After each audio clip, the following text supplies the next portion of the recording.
दोस्तों सब्सक्राइब करें और इस बेल आइकन को दबाएं और पाएं वीडियो सबसे पहले।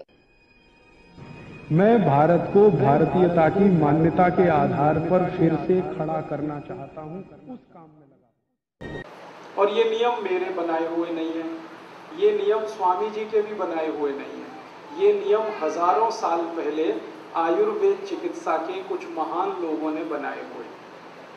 हमारी आयुर्वेद चिकित्सा में एक बड़े महान व्यक्ति हुए, उनका नाम था महर्षि चरक। सुना होगा आपने। इन्होंने सबसे ज़्यादा काम किया, रिसर्च किया इस बात पर कि जड़ी बूटियों से क्या क्या बीमारियां ठीक होती हैं, पेड़ पौधों से कौन सी बीमारियां ठीक होती हैं, पेड़ों के पत्तों से कौन सी बीमारियां ठीक होती हैं, उस पर उन्होंने सबसे ज़्यादा काम किया।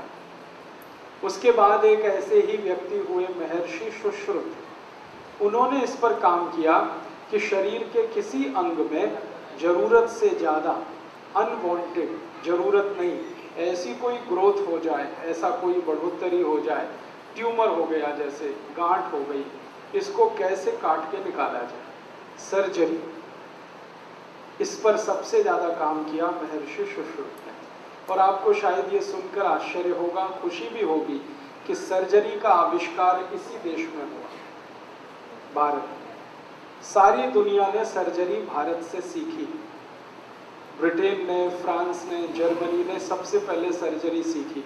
अमेरिका में तो बहुत बाद में आई सर्जरी। और ब्रिटेन ने भारत से 400 साल पहले सर्जरी सीखी। ब्रिटेन के डॉक्टर यहाँ आते थे और यहाँ भारत में आकर सर्जरी सीखकर जाते थे। आपको सुनकर आश्चर्य होगा, आज से 400 साल पहले इस भारत में सर्जरी के बहुत बड़े विश्वविद्यालय चला करते थे, यूनिवर्सिटीज। हिमाचल प्रदेश है ना, इसमें एक जगह है कांगड़ा, यहाँ सबसे बड़ा सर्जरी का मेडिकल कॉलेज था, आज की भाषा में मैं अगर कहूँ तो। एक और जगह है भरमौर, हिमाचल में, वहाँ एक दूसरा बड़ा केंद्र था सर्जरी का। ऐसे ही एक तीसरी जगह है कुल्लू, वहाँ पर एक बहुत बड़ा केंद्र था। अगर हिमाचल प्रदेश का आज का नक्शा ध्यान में रखा जाए तो 18 ऐसे केंद्र थे हिमाचल में। फिर उसके बाद महाराष्ट्र में, गुजरात में, राजस्थान में, संपूर्ण भारत देश में सर्जरी के 1200 के आसपास केंद्र थे 400 साल पहले। यहाँ अंग्रेज आकर सीखते थे। आपको सुनकर और खुशी होगी, लंदन में एक बहुत बड़ी संस्था है, उसका नाम है fellow of the royal society of London, FRS। आजकल हमारे देश में और दुनिया में FRS का रिकॉग्निशन मिल जाए तो बहुत बड़ा डॉक्टर माना जाता है। ये FRS संस्था की स्थापना उन अंग्रेज डॉक्टरों ने की थी जो भारत से सर्जरी सीख कर गए थे। और उनमें से कई डॉक्टर्स ने मेमोइर्स लिखे हैं। मेमोइर्स लिखने का मतलब क्या होता है? अपनी मन की बात।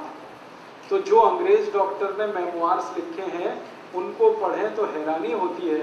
वो बोलते हैं कि भारत जैसे देश में इतनी ऊंची तकनीक के आधार पर सर्जरी होती है। आपको सुन के आश्चर्य होगा, 400 साल पहले इस देश में राइनोप्लास्टी होती थी। राइनोप्लास्टी आप समझते हैं?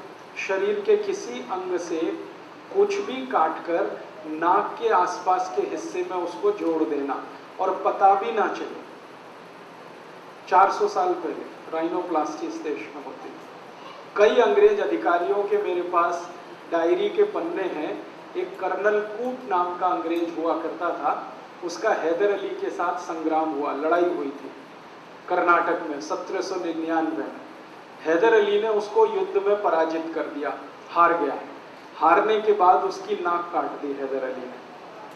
हमारे देश में ऐसा होता था कि नाक कटना सबसे बड़ा अपमान। तो हैदर अली ने उसको मारा नहीं, वो चाहता तो गर्दन काट देता उसकी, क्योंकि वो पराजित हो गया था अंग्रेज कर्नल कूट। उसकी नाक काट दी और कहा तुम जाओ अब कटी हुई नाक लेके। तो वो कर्नल कूट घोड़े पर भागा वहाँ से, कटी हुई नाक हाथ में, खून निकलता हुआ। तो हैदर अली के राज्य की सीमा के बाहर आके किसी ने उसको देखा कि उसके खून निकल रहा है, नाक कटी हुई है, हाथ में है। तब उसको पूछा ये क्या हो गया, तो उसने सच नहीं बताया। उसने कहा मेरे चोट लग गई है। तो उसने कहा नहीं, ये चोट नहीं लगी, ये तलवार से नाक काटी गई है। तो अंग्रेज मान गया कि हाँ बात तो सही है। तो उस व्यक्ति ने कहा कि तुम चाहो तो अभी हम सर्जरी करके तुम्हारी ये नाक जोड़ सकते हैं। तो उसने कहा कि ये काम तो इंग्लैंड में कोई नहीं कर सकता, आप कैसे कर सकते हैं? तो उन्होंने कहा हमको तो ये काम आता है बहुत अच्छे से। तो उस कर्नल कूट की नाक के जोड़ने का ऑपरेशन हुआ। बेलगाम नाम का एक शहर जहाँ पर ये घटना घटित हुई, उसका करीब 3-3.5 घंटे ऑपरेशन चला। वो नाक जोड़ी गई, फिर उस पर लेप लगाया गया। 15 दिन उसको वहाँ रखा गया। 15 दिन के बाद उसकी छुट्टी हुई। 3 महीने बाद वो लंदन पहुँचा। तो लंदन वाले हैरान थे कि तुम्हारी नाक तो कहीं से कटी हुई नहीं दिखती। तब उसने अपनी डायरी में लिखा कि ये भारतीय सर्जरी का कमाल है। तो ये जो सर्जरी हमारे देश में विकसित हुई, ये तो मैंने एक उदाहरण दे दिया आपको ऐसे ही। ये बहुत प्रयास किए इसके लिए महर्षि सुश्रुत ने, तब जाकर ये सर्जरी भारत में